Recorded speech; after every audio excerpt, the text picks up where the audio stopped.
Aos 23 anos, Rafael Montes é apontado como revelação da literatura policial brasileira e vem ao Jogo Aberto apresentar o segundo livro, Dias Perfeitos. Rafael, um prazer te receber aqui no Jogo Aberto. Obrigado pelo convite, é um prazer estar aqui com vocês.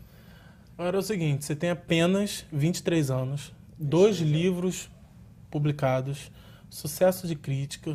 Como é que é assim, começar a fazer sucesso tão cedo? Esquisito pra caramba. Não, na verdade eu sempre fiz o meu trabalho, o que eu acredito que é o meu trabalho, e graças a Deus tenho tido retorno bastante positivo de venda, de crítica, como você disse. Mas o que eu tenho buscado é não pensar muito no que está por vir, né? Porque as pessoas ficam, e agora, o que você vai fazer? Você já publica para uma grande editora, já vende bem, já tem um público, já vai ser traduzido, tudo já aconteceu. E você ainda tem uma vida inteira pela frente, o que falta? Pretendo continuar fazendo meu trabalho, lentamente, cuidando do que eu acho que é importante, escrevendo o que eu acho que é pertinente e seguir em frente. Eu acho que não tem que ficar tentando calcular muito, porque se você tenta calcular, você não chega a lugar nenhum. O importante é trabalhar. E por que você resolveu esses temas assim de histórias policiais, com crimes, suicídios, sangue? É engraçado. Quando eu comecei a ler, eu comecei a ler literatura policial. Assim, quando eu comecei a gostar de ler, ou seja, ler por prazer, não ler livro de colégio, que você é obrigado a ler, né? E aí a criança acaba quase não gostando de ler porque é obrigada a ler. Quando eu comecei a ler porque gostava, eu comecei pela literatura policial. Hoje em dia eu leio de tudo, leio não só policial, como não ficção, poesia, romance, leio de tudo, mas mantive em mim a paixão pela literatura policial, e no Brasil nós temos poucos autores policiais. Então é engraçado, quando eu começo a bolar uma história, eu já penso em quem vai morrer na história, né? Já é automático, assim, quem eu vou matar? Pois bem, morre fulaninho. E então as minhas histórias são sempre histórias de crime, mistério, suspense, aquelas histórias que as pessoas não conseguem parar de ler em um dia, em uma noite. Eu recebo mensagem via Facebook às 5 da manhã, olha, estou indo trabalhar, virei a noite lendo seu livro. Eu falei, ótimo. Não consegui dormir essa noite, tive pesadelo, fico ótimo, é esse o objetivo. É tudo que eu queria. Mas, então, eu não sei exatamente como eu entrei e por que fiquei aí. Mas eu acredito que seja uma espécie de tendência mesmo a gostar de escrever coisas que amedrontem e tal. Eu basicamente tenho interesse em fazer isso nos leitores. E as pessoas, algumas pessoas que me conhecem pessoalmente, ficam meio desapontadas, porque elas falam, pô, você deveria ser muito mais mórbido. Eu imaginava um cara que veste preto, pinta o olho, e não alguém que fala normalmente. Você parece até normal. Mas a tua inspiração vem de onde? Assim, vem do mundo real? Do que acontece no dia a dia? Você vai misturando? O mundo real é muito pior do que o que eu escrevo. Né? Porque me interessa, eu brinco que as histórias são amedrontadoras e tal, mas me interessa muito mais o ser humano, ou seja, o crime não me interessa tanto, me interessa muito mais o que causa o crime e a consequência de um crime. E o que causa um crime são os motivos mais ordinários e mundanos possíveis, tais quais, sei lá, inveja, raiva, amor, paixão e essas coisas, vingança, tudo mais. E as consequências do crime, ou seja, como a gente reage ao fato de que não só alguém que existia deixa de existir, mas também deixa de existir de maneira tão violenta e inesperada. Então, os motivos humanos me interessam muito mais, a psicologia humana me interessa muito mais do que o próprio crime, do que a violência. Então, ainda que haja violência nos meus livros, a violência não é a causa de existir do livro. Né? Rafael, conta pra gente um pouquinho da história do seu novo livro, Dias Perfeitos. Dias Perfeitos foi um livro escrito durante 3 anos, dos meus 20 aos 22, então hoje em dia eu tenho 23, o livro saiu agora em abril de 2014 pela Companhia das Letras, e foi um pedido da minha mãe, depois de ter lido Suicidas, que eu escrevesse uma história de amor. E eu escrevi Dias Perfeitos. Que é uma história de amor, né? Que é uma história de amor, engana pelo título, mas conta a história de um jovem estudante de medicina chamado Theo. Ele é muito racional, metódico, e ele mora com a mãe paraplégica numa kitnet em Copacabana, então um sujeito dedicado à carreira, a ser um grande médico, até o dia em que ele conhece a Clarice, que é uma menina totalmente diferente dele, meio doida, bissexual e gosta de ir pra samba, roda de samba na Lapa, bebe pra caramba e tal, e ele é todo metódico e não gosta de beber, não come carne, é vegetariano e tal. Então ele conhece a Clarice e se encanta por ela. E ela está escrevendo um roteiro chamado Dias Perfeitos. Ela é roteirista de cinema, está escrevendo um roteiro chamado Dias Perfeitos, que é a história de 3 amigas que viajam pelo estado do Rio de Janeiro de carro. No que ele a conhece, ele se apaixona pela Clarice e tenta se aproximar dela, tenta forçar que ela lhe dê uma chance, e ela nunca dá essa chance para ele.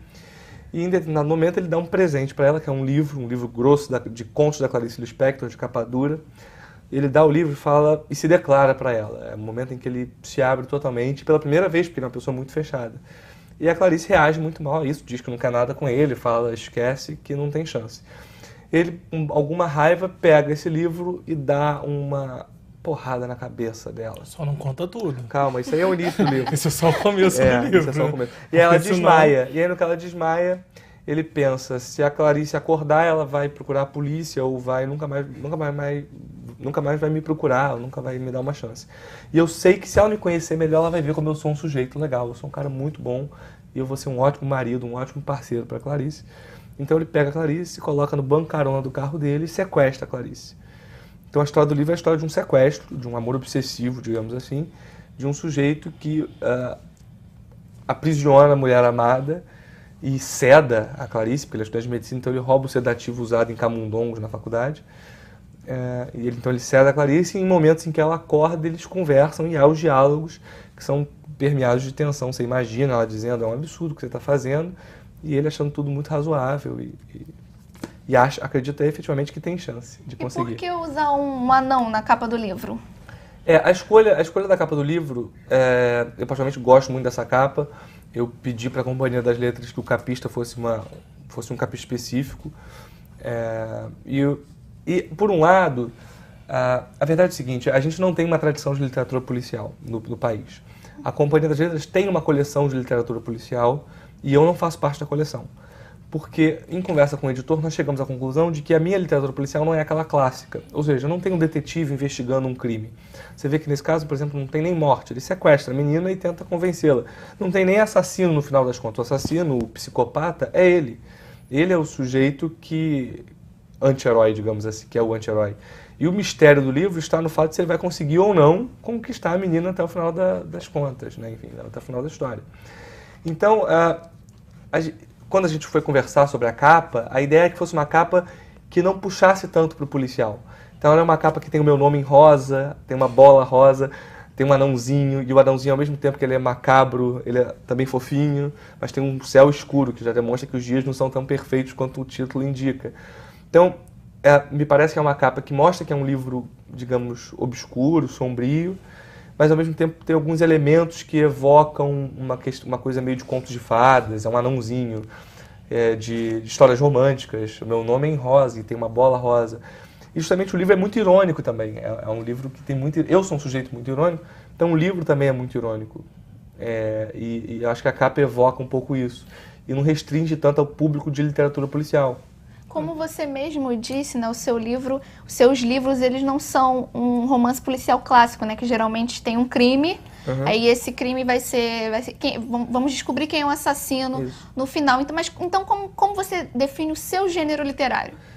Aí que tá. Eu acredito que a literatura policial contemporânea e o futuro da literatura policial está em brincar com os elementos possíveis para o gênero. Quais são os elementos que existem no gênero? O crime, o criminoso e a investigação. Então, o romance policial tradicional é exatamente o que você disse. Começa com um crime, o livro inteiro é uma investigação, no final revela-se o criminoso. Sempre assim. Com o tempo, alguns autores passaram a brincar com esses 3 elementos e inverter as ordens. Então, por exemplo, o Talentoso Ripley, vocês conhecem o Talentoso Ripley, que é da Patricia Highsmith? Começa com o Ripley, que é um sujeito esquisito, então ele é o criminoso. Ao longo do livro ele comete um crime, e aí tem a investigação no final. Então é crime, criminoso e investigação. Criminoso, crime e investigação. Inverteu a ordem. Então eu acho que o futuro da literatura policial está em brincar com esses elementos e dar destaque para um, diminuir um pouco o outro. Então, por exemplo, no Dias Perfeitos, o foco é o criminoso. Me interessa explorar o quê? A mente dessa pessoa que sequestra alguém. Tanto que o livro é narrado, digamos, da visão dele, ainda que não seja em primeira pessoa, em terceira, eu me utilizo de um recurso chamado discurso indireto livre, de modo que, ainda que seja em terceira pessoa, quando eu acesso a voz de algum personagem, é sempre a voz dele. Então, o leitor, de algum modo, acaba se identificando com as atitudes dele, por mais loucas e bizarras que elas sejam. E é legal porque quem gosta do gênero, né, sai do óbvio, sai do padrão. Você dá uma possibilidade ali para a pessoa. De conhecer uma coisa diferente. Mas o que eu acho mais interessante, e essa capa tem permitido isso, uma capa absolutamente calculada, tanto o título quanto a capa, é que eu tenho atingido um público que não está acostumado a ler livro de suspense.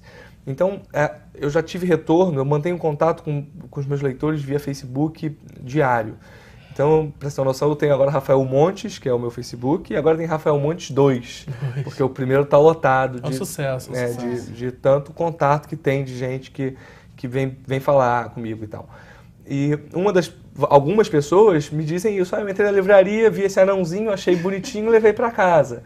E aí... Se surpreendeu. E se surpreendeu positivamente, veio me procurar e falou, poxa, legal, eu levei achando que ia ser uma história meio de humor ou de amor. Tem alguns que nem leem a orelha, só vem um anão e compram um livro. Tem outros que leem a orelha, mas na orelha está escrito que é uma história de amor obsessivo. Então a pessoa imagina que o cara vai seguir a mulher, mas ninguém imagina que ele vai sequestrar, colocar no carro e tentar convencê-la e forçá-la a gostar dele. Então, o livro tem surpreendido e atingido um público que não está acostumado a ler esse tipo de coisa. E aí vem me procurar não só para elogiar e falar, poxa, gostei, não esperava, como para pedir indicação. Poxa, e agora, o que mais eu posso conhecer nesse gênero? Para você ter uma noção, um livro policial brasileiro costuma vender 4 mil, 5 mil exemplares. O meu teve tiragem inicial de 10 mil, saiu há 2 meses e vendeu já os 10 mil. Então, por quê? Porque atingiu um público que não... Além de sucesso de público, é sucesso de crítica também, né? O Scott Turow, por exemplo, né, um dos grandes aí escritores de ficção, ele recomendou seu livro e a recomendação dele está na capa do livro. Vocês já se conheceram pessoalmente? Já, a gente se conheceu pessoalmente em setembro de 2013. Foi, na verdade, aí, num evento literário. E quando eu conheci o Scott, eu tinha o meu primeiro livro publicado, que é o Suicidas, pela Bem Virar. E ele ficou curioso por conhecer um jovem que tinha um romance publicado, romance policial, ele também é autor policial norte-americano. Uhum. A única diferença é que ele já vendeu 30 milhões de exemplares, e eu não. Mas você chega lá, fácil. Vamos ver. Não, acho que não, mas vamos ver. Eu espero que sim. E o Scott, a gente se conheceu, e ele perguntou do que se tratava, do livro que eu estava escrevendo, que na época era o Dias Perfeitos. E quando o livro foi para a editora, para a Companhia das Letras, a Companhia das Letras começou a fazer uma tradução do Dias Perfeitos. E eu pedi ao editor, poxa, me manda essa tradução. E ele, por que você quer a tradução? Eu falei, não, me manda a tradução que você vai ver. Ele me mandou a tradução, eu mandei para o Scott. E mandei para o Scott, para a esposa dele, que eu também conheci nesse evento. E o Scott estava em turnê na época, por causa do novo romance dele. E ele estava em turnê, então ele não tinha tempo de ler, mas a esposa leu e adorou. No que a esposa leu e adorou, vocês sabem, qualquer casal, quem é que manda? É a mulher. Então ela mandou que ele lesse o livro, ele leu, me mandou um elogio. No que ele me mandou um elogio, eu pedi uma frase para ele. E ele me deu uma frase absolutamente elogiosa, e, enfim, que até causou certo incômodo quando foi divulgado na imprensa, porque como um garoto de 23 anos brasileiro ganha elogio de um veterano norte-americano que vendeu 30 milhões e passa impunemente por isso, entendeu? Além disso tudo, tá chegando no cinema também, né? Tá chegando porque cinema é lento, mas os dois livros foram vendidos para o cinema, tanto Suicidas quanto Dias Perfeitos. E o Dias Perfeitos também foi vendido já para 8 países, para tradução. Vai sair nos Estados Unidos, na Inglaterra, no Canadá, na França, na Espanha, na Itália, na Alemanha e na Holanda. Rafael, foi um prazer ter a sua presença aqui no Jogo Aberto. Muito obrigado pela entrevista. Obrigado, o prazer foi todo meu. Convido todos vocês a conhecer meu trabalho e a me procurar no Facebook, no momento no Rafael Montes 2, porque o primeiro está lotado. Se você ler o livro ou estiver interessado, me procura lá para dizer o que achou e tudo mais. Nós vamos dar uma pausa rápida, mas o Jogo Aberto já está de volta.